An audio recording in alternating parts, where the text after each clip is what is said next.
Hello everyone, Assalamu alaikum. Welcome to our new video. আজকে অনেক দিন ধরেই বৃষ্টি হচ্ছিল, এই জন্য আমরা ভাবলাম যে একটু ঝাল কিছু খাই। তো আমার বোন হচ্ছে প্রাইভেটে গেছিল, তো ওকে প্রাইভেট থেকে পিক করে আমরা চলে আসছি ফুচকা খাওয়ার জন্য। আমরা এখন চলে আসছি আমাদের ফেভারিট ফুচকা বিলাসে ফুচকা খাইতে। তো আজকে আমরা ট্রাই করব নতুন কিছু, এই জন্য ককটেল ফুচকাটা নিলাম। ককটেল ফুচকাতে তো 4-5 রকমের টক থাকে, এগুলো মানে একটা ফুচকার মধ্যে সব রকম টক মিক্স করে আমরা খাইতেছিলাম। অনেকদিন ধরেই ফুচকা খাওয়া হয় না, তাই ভাবলাম আজকে গিয়ে ফুচকা খেয়ে আসি। আর এই দোকানটা হচ্ছে আমাদের বাসার একদম কাছেই। তো আমরা যখনই ফুচকা খেতে আসি এই দোকানেই চলে আসি ফুচকা খাওয়ার জন্য। তারপর আমাদের খাওয়া দাওয়া শেষ করে আমরা হচ্ছে বাসায় যাইতেছিলাম। এই রোডটা হচ্ছে আমাদের বাসার একদম পাশে। এই রোডটা অনেক সুন্দর ছিল, কিন্তু এখন এটাকে গাছপালা কেটে তারপর রাস্তার কাজ চলতেছে, এই জন্য এই রোডটাকে অনেক বিশ্রী দেখা যাইতেছে। এখন রাতের বেলা আমরা বাসায় আসার পরে আব্বু আসছিল, তারপর আমাদের জন্য লিচু নিয়ে আসছে। তো আম্মু আমাদের সবাইকে হচ্ছে লিচুগুলো একদম সমান ভাগ করে করে দিছে, আর বাকিগুলো ফ্রিজে রেখে দেয়। তারপর আমাদের হচ্ছে অনেক রাতে হচ্ছে আমাদের আইসললি খেতে মন চাইতেছিল হঠাৎ করে এই ঠান্ডার মধ্যে। তারপর আমরা আইসললি কিনে এনে তারপর আইসললি খাইতেছিলাম। তারপর রাতে ঘুমানোর আগে আমরা আবার কয়েকটা করে লিচু খেয়ে নিতেছিলাম। তারপরের দিন সকালটাও মানে অনেক বেশি মেঘলা মেঘলা ছিল। এই কয়েকদিন ধরে যেহেতু বৃষ্টি হইতেছিল আর আমাদের এক্সাম চলতেছিল, এই জন্য আমরা হচ্ছে বাসা থেকে বের হই নাই, তাই 2-3 দিনের ভিডিও একসাথে করে এই ভিডিওতে আপলোড করতেছি। তারপরে বিকালবেলা আমরা হচ্ছে মুড়ি মাখা এনেছিলাম, সাথে আমাদের আপুরা হচ্ছে আইসক্রিম এনে দিয়েছিল আমাদেরকে। তো আমরা মুড়ি মাখার সাথেই আইসক্রিম খাইতেছিলাম।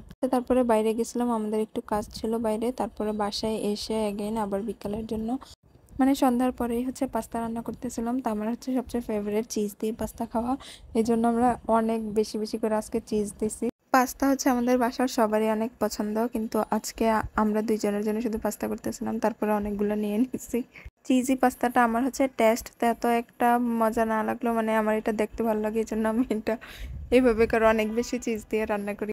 স্পাইসি পাস্তাটাই আমার সবচেয়ে বেশি ভালো লাগে, কিন্তু তারপরে চিজটা দিলে দেখতে অনেক বেশি সুন্দর লাগে, এই জন্য আমরা চিজ দিয়ে তারপর পাস্তা খাই।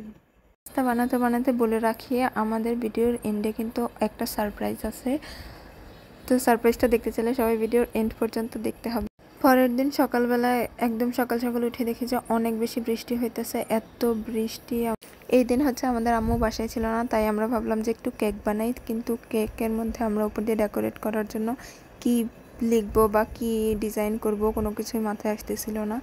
তারপর কেকটাকে ডেকোর করতে গিয়ে আমাদের মনে হলো যে আমাদের ইউটিউবে 3K সাবস্ক্রাইবার হয়ে গেছে, এই জন্য আমরা হচ্ছে কেকের উপর দিয়ে ফুল টুল যা কিছু ডিজাইন করার ছিল ওইগুলা করে তারপর মাঝখানে 3K লিখে দিছি। তারপর আমরা কেকের সুন্দর সুন্দর কতগুলা শর্ট নিতেছিলাম, আপনারা মেবি শর্টসে দেখেও ফেলছেন। কেকটা কিন্তু আমরা ঘরে বানাইছি, তো সবাই কমেন্ট করে জানাবেন যে আমাদের কেকটা কেমন হয়েছে।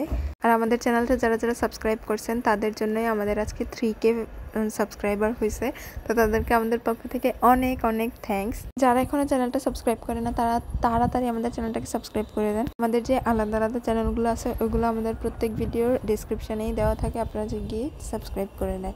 আমরা সবাই মিলে কেকটা কেটে খাইতেছিলাম। হচ্ছে চ্যানেলের প্রথম দিকে এত বেশি অ্যাক্টিভ ছিলাম না, এই জন্য আমাদের সাবস্ক্রাইবার আসতেছিল না। এখন আমরা ইদানিং অনেক চেষ্টা করতেছি অ্যাক্টিভ থাকার, এই কারণে আমাদের অনেক তাড়াতাড়ি সাবস্ক্রাইবার বেড়ে গেছে। So thank you so much. So আজকের ভিডিও এই পর্যন্তই, সবাই ভালো থাকবেন, আল্লাহ হাফেজ।